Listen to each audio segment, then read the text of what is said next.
We've started our 30-day challenge by looking at different ways that we examine stocks, fundamental analysis, and technical analysis.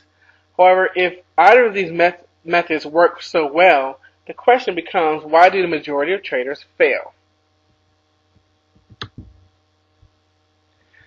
We learned that in the beginning there was fundamental analysis, which takes into account all of the different variables that can affect the company's balance sheet. It looks at the supply and demand for a stock and makes a prediction of what should be. It did not, however, take into account the irrational behavior of some of the traders. Then came along technical analysis. Believe it or not, when in the 70s, when it first started out, it was considered some type of hocus-pocus witchcraft. Technical analysis understands that traders participate in any given market on any given day. And many of these traders do the same kinds of things over and over again. In other words, they develop behavior patterns. These patterns are observable and they repeat themselves with a statistical reliability. Technical analysis, in my humble opinion, has proven itself to be far superior to fundamental analysis. It deals with what is happening now in relationship to what happened in the past, and not necessarily what the future and what should be. As great as technical analysis is, it is not the solution to being a consistent, profitable trader. It's not as simple as following this indicator or that indicator, or watching this chart or that chart. Even with the best technical analysis, many traders continue to fail. You see, there's a big difference between predicting that something will happen in the market and actually pulling the trigger and entering and exiting trades based upon what you see. Mark Douglas, the author of Trading in a Zone, calls this the psychological gap.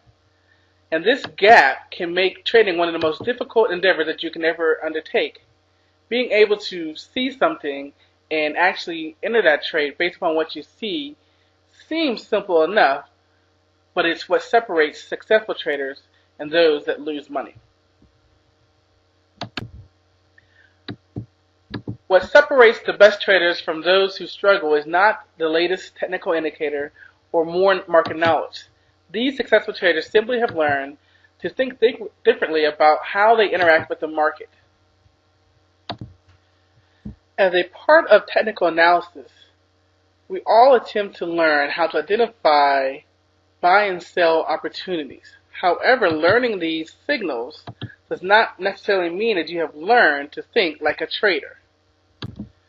The defining characteristic that separates the consistent winners from everyone else is this: the winners have attained a mindset, a unique set of attitudes that allows them to remain disciplined, focused, and above all, confident in spite of the adverse conditions.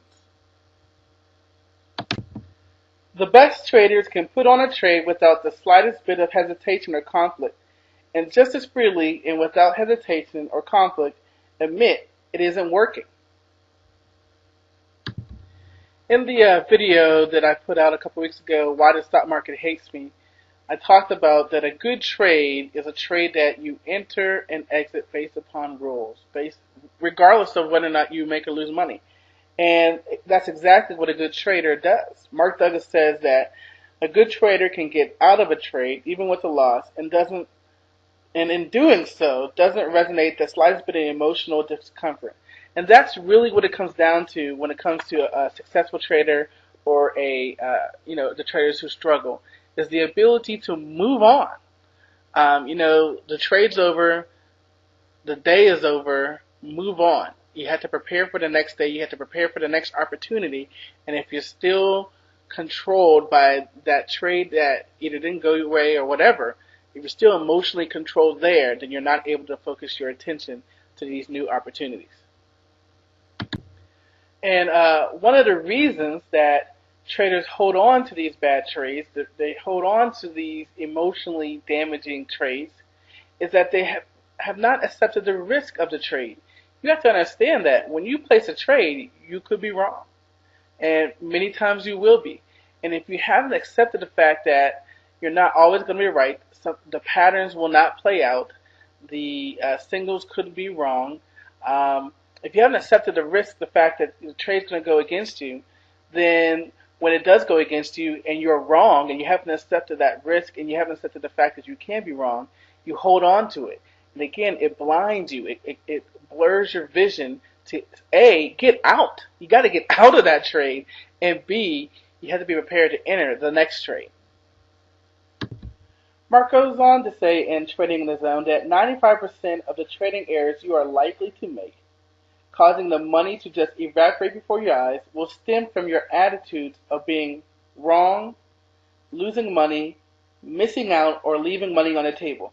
And he goes on to call those the 4 primary trading fears. Again, fears about being wrong, fears about losing money, fears about missing out, and the fear of leaving money on the table.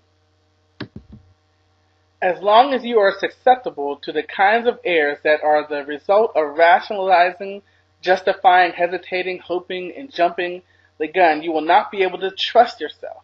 And if you can't trust yourself to be objective and to always act in your own best interest, achieving consistent results as a trader will be next to impossible.